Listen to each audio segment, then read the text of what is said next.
Cette vidéo est une présentation du court-métrage Le Guide du célibataire en Outaouais, disponible sur la chaîne YouTube de Trinzini.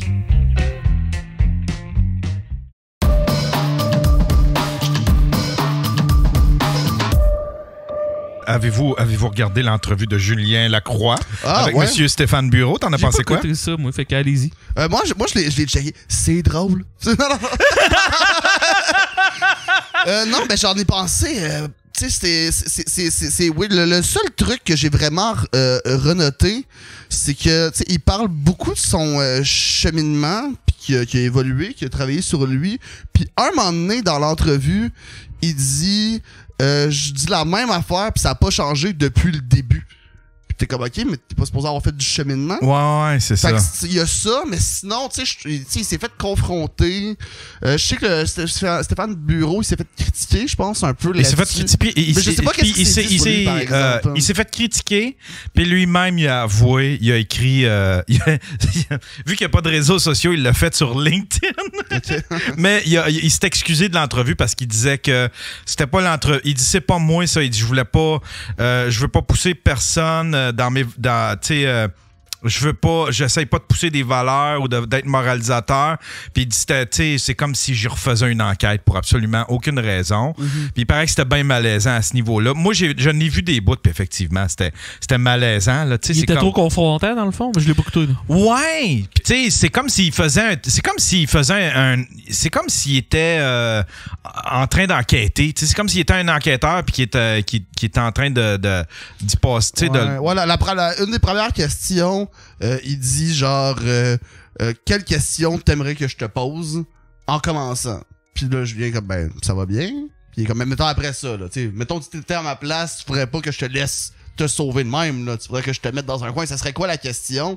Puis tu sais ça, c'est un peu je sais pas là, qu'est-ce que tu réponds à ça? Moi j'aurais tellement... Est-ce que t'aimes Scooby-Doo? Moi ça serait ça. Ouais. Moi j'aurais dit ben Chris, peux pas répondre ça, il a l'air de niaiser. C'est toi le journaliste, fais ton devoir, pose-moi une question. Moi ça tabarnak de questions de lâche là. Ouais, sauf qu'en même temps si tu dis ça là, t'as l'air d'être full en tabarnak, fait que c'est pas bon. Tu sais, il y a comme pas de bonne avenue à ça là. Fait que une affaire que j'ai remarqué, c'est que il devrait arrêter de parler puis de blâmer. Tu sais, il essaie d'expliquer que c'est l'alcool. Il fait ça quand il est sous l'effet de l'alcool. Fait que ça règle son problème s'il prend pas d'alcool. C'était comme Marie-Pierre Morin, il y a deux Julien. Tu sais, Marie-Pierre Morin, c'était ça. Là. Il y a deux Marie-Pierre. Il y a une Marie-Pierre puis il y a une Marie-Pierre.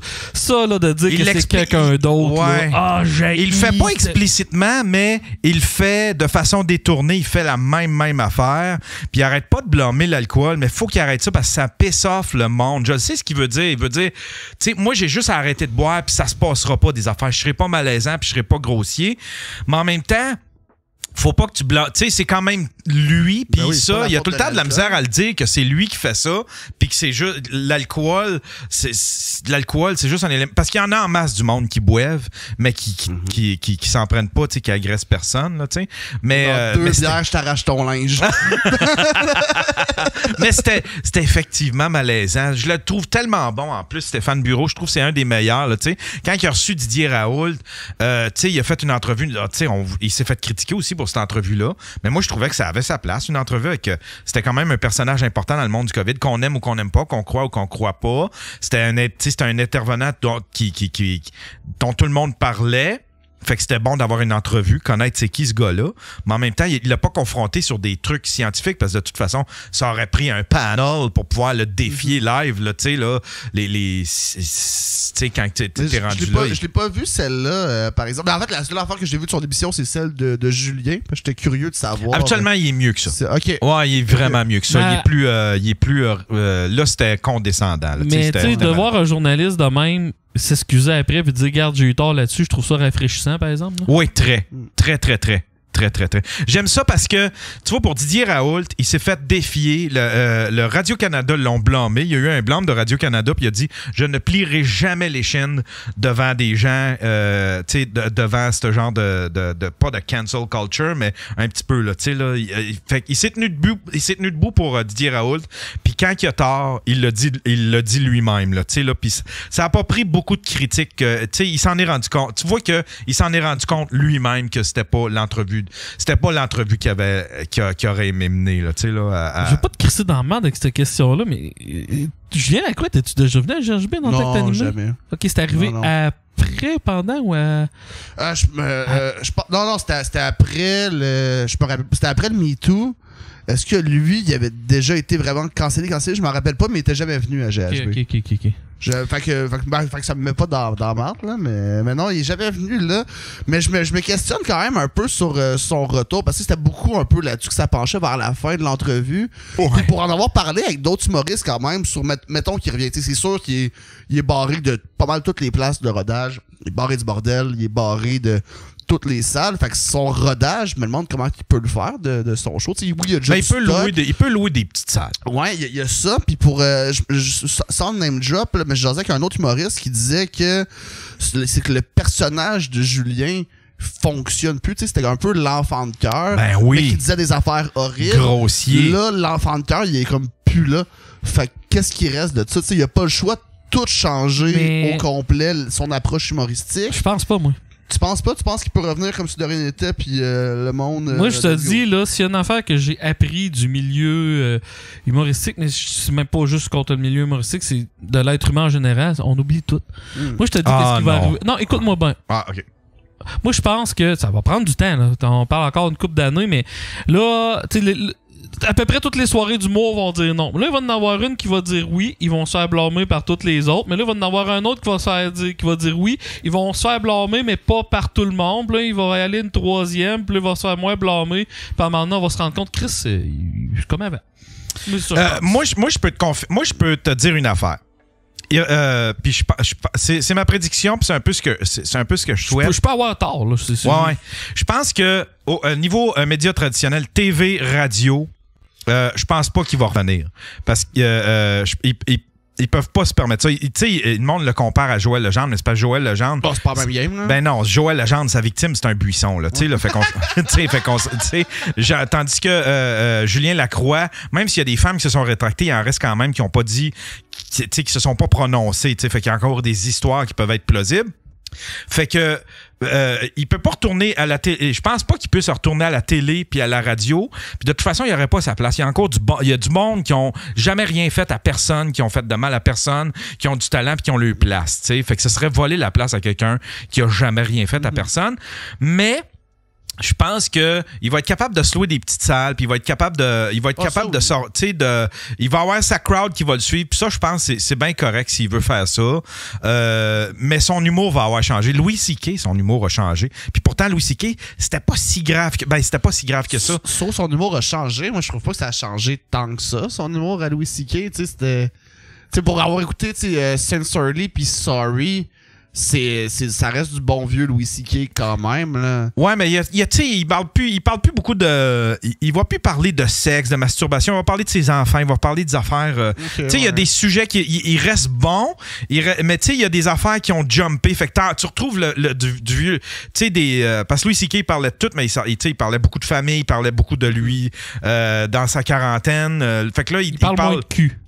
Ouais, c'est ça. Ouais, ça, je te il peut plus se permettre ben ça. Fait que j'ai l'impression que Julien, ça va être lui, il va avoir beaucoup de références à ça, des petites jokes en référence à ça, mais ça va être lui en tant que papa, ça va être lui en tant que... Là, puis de toute façon, il était dû pour ça parce que, tu sais, il était bon, Julien, mais son humour, c'était encore un humour de jeune de 20 ans qui a pas vécu grand-chose. Fait que c'était bien des... Puis il y avait beaucoup de l'humour de rue. Fait que, tu sais, son humour demandait à évoluer, puis sûrement que ça va évoluer. Qu'est-ce qui est bon pour dire de quoi que si j'aurais dit exactement la même affaire que toi, je m'aurais crissé dans la merde. Mais je pense pas qu'il puisse faire un... Il y aura jamais un... Tu sais, il pourra jamais se représenter aux Oliviers. Aux Oliviers, il peut pas, là, tu sais. Ouais. Juste pour rire, oublie ça, tu sais, surtout avec Roson qui s'est rendu, tu sais, juste pour rire, ils sont rendus over woke, puis ils font signer toutes sortes de petites disclosures, puis ils capotent là-dessus. Eux autres, ils veulent pas... ne veulent plus être associés à ce genre d'affaires-là. Fait qu'ils peuvent pas se permettre un retour avec ça. Sinon, qu'est-ce qui lui reste? Il peut faire certains corpos. Je suis pas mal certain qu'il y a des corpos. Oui, des corpos. qui en ont rien à chier, qui sont comme Chris me faisait rire. Ouais, des petites béneries, là, tu sais, là, des petits concessionnaires. C'est niaiseux, mais une affaire que je vois, surtout quand on parle de Julien Lacroix, puis là, j'imagine que tu vas faire un extrait avec ça, puis ça va apparaître dans les commentaires. Tu sais, il y a beaucoup de monde qui. Ils vont même pas écouter qu'est-ce qu'on va dire, puis juste parce qu'ils sentent qu'on est négatif envers lui, ils vont commencer à nous tracher, puis tout. Puis s'il y a beaucoup de monde qui pense de même, puis ça va être une partie de son public, je pense. Il y a du monde qui. Je suis convaincu qu'il y a du monde qui ont jamais écouté d'humour, qui sont tellement anti-MeToo ou whatever, qui vont aller le voir à cause de ça pour un statement. J'ai un petit feeling. Peut-être. Mais lui, il peut pas se permettre ça. Tu sais, Julien, il peut juste se permettre de s'excuser. Il peut pas commencer à embarquer là-dedans, là, de critiquer le MeToo, puis de tu sais. Ça serait bon. Ça serait... Je veux voir ça, tout le monde en parle. Mais à date, là, moi, ce que ça m'a montré, là, toute l'histoire, parce que je suis l'histoire de Julien, et non plus vraiment pour Julien, mais pour le shit show, tu sais, parce que le premier article a été accusé de faire de l'induction envers certaines victimes. Le deuxième article puis le podcast, eux autres, on s'est aperçu qu'il y avait des liens entre la journaliste puis la blonde de Julien Lacroix. Puis là, Julien Lacroix sort, fait une entrevue et c'est de la marde, c'est une entrevue de marde. Julien, viens me voir, m'a t'en faire une crise de bonne entrevue, moi, tu vas voir. Je serai pas ton co-anime, je vais me crisser dans la marde. Tu veux pas qu'on le cuisine à deux? Parce que je sais des histoires. Toi et tout, tu sais sûrement des anecdotes qui ont pas été confirmées sur lui, que c'est tout. Oublie ça, je m'ouvrirai à la trappe et je me crisserai dans la marde. Ah ouais, hein? T'es déjà sur le bord. Non, je sais pas. Il va-tu se remettre? Ça, c'est une affaire, par exemple. Est-ce qu'il va. Tu sais, je pense pas qu'il revienne dans les médias traditionnels. Je pense que. Il peut revenir sur toutes le ces web. vidéos sont revenues sur YouTube, je pense. Il y a un Julien Lacroix, à moins que ça soit un fan qui a tout crissé ça. Puis qu'il Non, il a repris en main ses réseaux sociaux. Là. Bon, parce que tout est revenu. Là. Ouais. Okay. Ouais. Mais j'ai l'impression que. Ouais, c'est ça. Là, les podcasts, par exemple. Pourrais-tu aller sur des podcasts de d'autres humoristes? C'est niaiseux, mais ça si va tu dis diviser... ouvertement que tu veux l'avoir, ça se pourrait qu'il débarque ici, là. Il y a des bonnes chances. Là, ah non, j'ai tellement été critique. T'sais. Là, à cette heure, j'ai changé mon... j'ai disons, toned down mon opinion, mais j'ai été très critique envers lui. Là. Je sais pas s'il le prendrait ou s'il comprendrait que en même temps, c'est ce que j'avais sous la main. Si tu l'as, je veux que t'as Gab BT comme co-anime. Ah, c'est que ce serait bon. Mais oui, je l'aurais en entrevue. Mais faudrait que ce soit je ferais une entrevue honnête avec lui. Je pense pas, je referais pas son procès parce que. Vibe Polarcan un peu, là. Ouais. Je pense que. Je me rappelle pas c'est où qui avait dit ça, mais que je pense que tout le monde en parle, qui dit n'importe qui a une histoire, lui est à l'aise de le recevoir en entrevue puis de donner une tribune. Genre Gilbert Rozon, ouais, n'importe qui. Ben oui. Genre de manière incorruptible. Puis tu sais, Polarcan, souvent il fait fâcher le monde puis le monde quitte le studio. Ouais. Quand il est pas vraiment bien comme faut. Ça arrive plus avec des politiciens, ça, par exemple, là, mais tu sais, une vibe comme ça. Exact. Ça, je pense que ça peut le faire. Ouais. Mais tu sais, on a déjà fait le tour, me semble, de qu'est-ce qu'il y a à dire là-dessus. Ouais, là, ouais. Ça a mal été livré. Je voulais pas faire ça. J'ai fait ça. Je peux-tu faire des choses? C'est pas mal ça, là, la loupe. Là. Ce qui a changé, par exemple, pour moi, là, c'est que avant, j'aurais pas été à l'aise de le voir, de le rencontrer, de le croiser. Puis j'aurais pas été capable d'y parler. J'ai bien de la misère à être courtois puis à m'inventer à mettre un visage de faux gars courtois. T'sais, ça paraît dans ma face que. Mais aujourd'hui, je pense que je serais capable. T'sais, avec toutes les informations, avec tout ce qui a été ce qu'on pourrait dire, comment qu'on pourrait dire, la nuance qui est apparue dans toute cette histoire-là, je pense que je serais capable de le croiser puis de dire salut puis ça serait sincère, là, là, parce que j'y souhaite juste du bien, moi, à Julien Lacroix. Là, j'y souhaite, puis en plus, j'y souhaite de pouvoir faire son métier. T'sais. Parce que ma théorie, c'est les gens heureux font pas de mal aux autres. T'sais, quand t'es vraiment heureux, là, parce que les gens méchants, les gens méchants, c'est des âmes. Les gens méchants ou qui font des méchancetés, c'est des âmes brisées, c'est des âmes. Fait que c'est soit de la tristesse ou soit de la jalousie. Mais tu sais, quelqu'un qui est heureux, il fait pas de mal, puis il agresse pas les gens, ou tu sais, je sais pas si tu comprends. Mais il mérite d'être heureux, t'as raison. Ouais, exact. Sinon, c'est quoi? Ben, quand il s'est trouvé une vraie job, tabarnak! Mais sinon, c'est quoi c'est quoi ta valeur sur la planète Terre? C'est quoi ton but de vivre dans ce cas-là? T'sais? Sinon que là, il y a un enfant puis il faut qu'il en prenne soin. T'sais. Imagine ta vie plate si tu peux pas aspirer à être heureux. Là, t'sais, là. Ben, je dois aller. Non, ben moi je pense qu'il peut être heureux en dehors de la sphère médiatique. Là. Je comprends que c'est plate parce que c'est ça qu'il aimait, c'est ça qu'il adorait, mais je pense que c'est quand même possible. Il était fait pour ça, là. C'était dans son ADN. Mais moi je pense qu'il va continuer de faire des shows de son côté, ça sera jamais comme avant. Puis tant que son nom va vendre, il va tout le temps avoir des petits journalistes pour aller le mettre un peu partout. Là. Pis c'est ça qui est malheureux d'ailleurs avec une histoire comme ça. C'est que je trouve qu'il y a beaucoup. Puis ça, c'est quelque chose qui est ressorti dans l'entrevue. Que ça, essentiellement, je suis d'accord avec ça. Puis des deux côtés, c'est que un journaliste qui traite une affaire d'agression sexuelle, en général, moi je trouve que ils veulent plus l'histoire que vraiment servir les victimes. Là. C'est beaucoup, hey, on te met de l'avant, on te pose 1000 questions, donne-moi du stock. Puis là, c'est pour ça, je pense que c'est une des raisons qu'il y a des filles qui ont fait genre, hey, nous, c'est pas ça qu'on voulait. Là. T'sais, la plupart disent que la police sont pas fins avec eux autres quand ils sont victimes de ça. Un journaliste, moi, je pense que c'est 100 fois pire. Là. Sans viser un journal en particulier, moi, je pense que c'est vraiment plus pour de l'histoire. Puis oui, il y en a, c'est sûr que c'est vrai puis c'est malheureux qu'est-ce qui est arrivé à ça. Ah, moi, je vois ça le contraire. Ouais? Ah, ben oui, tu sais. Je sais pas, t'as-tu écouté le podcast sur Julien? Non. Puis l'article de la presse qui... Ben, j'ai lu l'article, mais j'ai pas checké ouais. ce qui s'est dit le podcast, il est bon. Il y a des éléments complémentaires, mais moi, en tout cas, moi, j'en déduis le contraire. C'est-à-dire que la journaliste voulait tellement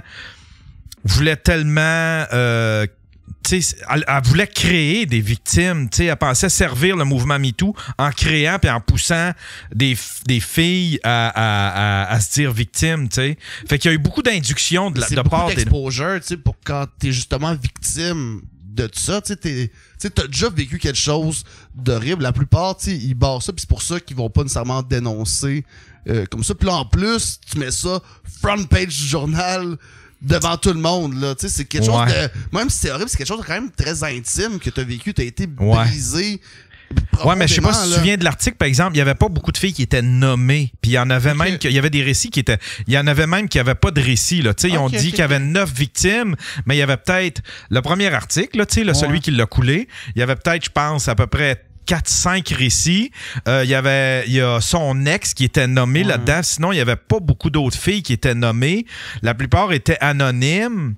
Fait que, puis elle s'est rétractée, là, tu sais, là, elle a dit, je me considérais, tu sais, dans le podcast, elle dit, on était un couple toxique, mais on n'était pas, je considère pas Julien Lacroix comme un agresseur, là, tu sais. Après ça, mais il en reste quand même, il reste d'autres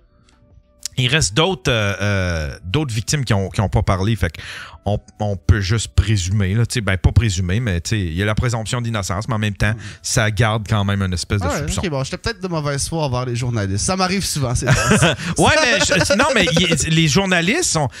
C'est de la mauvaise foi de la part d'un journaliste de faire de l'induction envers de dire, de convaincre quelqu'un qui est une victime, là, parce que ces filles-là se sont fait convaincre qu'ils étaient victimes. Êtes-vous déjà fait interviewer par un journaliste? Moi, c'est arrivé 2-3 fois. Moi, que j'arrive devant un journaliste puis qu'il me dise « Hey, hostie, je te trouve drôle, je lis tes jokes tout le temps avant d'embarquer en ondes ou whatever. » Puis là, puis là, finalement, tu t'attends que ça va être complaisant qu'elle crie. Finalement, on dirait qu'il quand t'es devant lui ou qu'il pose des vraies questions, c'est la personne qui t'aide le plus au monde, là, pour te crisser à ta place, là. Je sais pas, là. Ouais, faudrait que les journalistes culturels soient comme les journalistes sportifs. Eux, ils sont solides. Ils savent tout.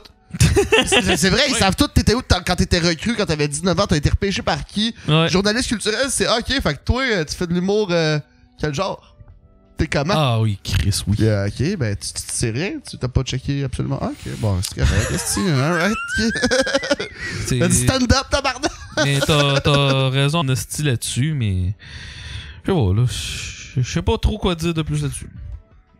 Il y a quelqu'un qui dit, c'est quoi les gestes qu'il a posés? Tabarnak, t'étais où depuis 3 ans?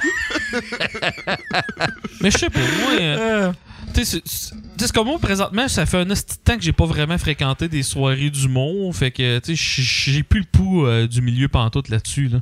Je sais pas. Il va y avoir un... Tu sais... en même temps, c'était sa gang, l'humour, tu sais. Fait que je ne sais pas. Tu sais, il y a ses amis, il y a du monde qui. Tu sais, il y a du monde qui l'ont reçu chez eux.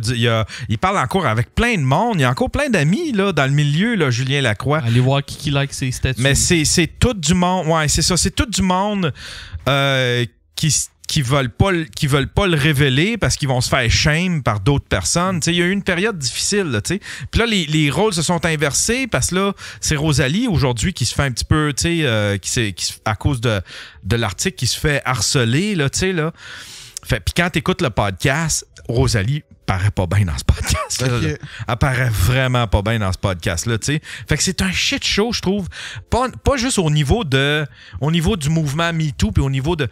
Mais un shit show médiatique puis un shit show d'éthique journalistique du début à la fin, là, cette histoire-là. C'est pour ça qu'elle me fascine tellement. C'est pour ça que c'est tellement plus le fun de bâcher André Boisclair. Lui, il est en prison, on peut tout dire ce qu'on veut. Ben ouais. C'est quand même touché être nuancé là-dedans. Puis le pire, c'est que c'est genre la première fois que j'en parle. Moi, je suis dans les soirées d'humour, là, mais personne me parle jamais de ça. Parce que, tu sais, je m'en... Pas que je m'en crisse, mais on dirait que... C'est drôle, là. Tu sais, justement, j'essaie d'être positif tout le temps. J'aime toi, t'es monsieur positif. J'aime juste niaiser. Fait que c'est rare qu'on m'arrive avec ça. Fait que je suis content d'en parler avec toi, Yann. Ouais, je sais que toi, t'aimes ça. Moi, j'aime ça parce que là... aussi. Hey, moi, j'aime ça. J'ai envie d'être pas d'accord, mais à chaque fois, t'es nuancé, puis je suis comme, ah ben oui, c'est vrai. Moi, j'aime ça, en parler. Sais-tu pourquoi? Parce que je peux sortir un extrait avec la face de Julien dessus, OK? Puis ça c'est payant, là. T'as même pas idée. C'est tout le temps du double au triple de vues sur YouTube, là, c'est incroyable. Fait que à cette heure, là, il y en a qui m'ont accusé de clickbait parce qu'on en a parlé pendant 5 minutes dans un extrait de 10 minutes que j'ai mis sur Internet. Le monde a chialé. C'est clickbait, c'est clickbait! Ouais, mais Chris, tout sur Internet est clickbait. C'est du clickbait. Tu viens de dire exactement c'est ça, exactement. Fait que je l'avoue que c'est du clickbait. Mais là, au moins, Chris, on en a parlé, ça fait 20 minutes qu'on en parle. Là. Ouais. Mais quand même, ça a secoué. Moi, cette histoire-là, elle me fascine parce que c'est ça, tu sais, l'aspect journalistique de ça. Puis ça a shaké le monde de l'humour, là, tu sais. Parce que, en fait, c'est que c'était la première fois qu'on voyait un gars si jeune agressé, tu sais. Les agresseurs sexuels, on les imagine, vanne blanche, 50 ans, vieux bonhomme, avec... T'es smart de pas m'avoir décrit. Avec une camisole jaunie aux aisselles, tu sais, là. Tu sais, c'est de même qu'on imagine les violeurs et les agresseurs sexuels. On n'imagine pas un jeune de quoi? Il avait quel âge, Asti, quand il est tombé? 23, 24? Il y avait quoi? 23, 24? 25 max. Dans ce coin-là. Ouais, tu sais. Entre début mi-vingtaine. Ben ouais, c'est la première fois. Il y en a qui disent, c'est quoi l'histoire de... C'est quoi le podcast? Le podcast, c'est... 98.5? Ouais, c'est Julien Lacroix 2 ans après. Affaire Julien Lacroix 2 ans après. Puis c'est disponible sur Spotify, c'est disponible sur Google Play. C'est le 98.5 avec Marie-Ève Tremblay qui a fait ce podcast-là. Mais attention, je mets un bémol. Il est super bon, le podcast. Il est excellent, le podcast. Mais je mets un bémol parce que Marie-Ève Tremblay, c'est l'amie de la blonde de Julien Lacroix. Elle s'en défend, mais écrit en privé, elle dit on n'était pas vraiment amis, on avait juste une petite relation d'affaires. Mais c'est parce qu'il a souhaité bonne fête avec des petits cœurs. Fait que tu sais, c'était. Ça, c'est ton enquête. Elle a dit sur Facebook bonne fête avec des petits cœurs. À la blonde de Julien Lacroix, mais tu fais comme. Ça part mal. Tu sais, fait que tu peux pas prétendre à un travail journalistique, mais c'est un bon travail de documentariste. Ça aurait pas dû être présenté comme un article un article journalistique, tu sais. Ça aurait dû être présenté comme un article documentaire. Parce que dans du documentaire, tu peux émettre ton opinion, tu peux être biaisé, tu peux partir avec une idée préconçue, tu sais, tu peux diriger ton documentaire de même. Mais journaliste, c'est un peu touché là, d'avoir des liens d'amitié avec un des partis, là, tu sais.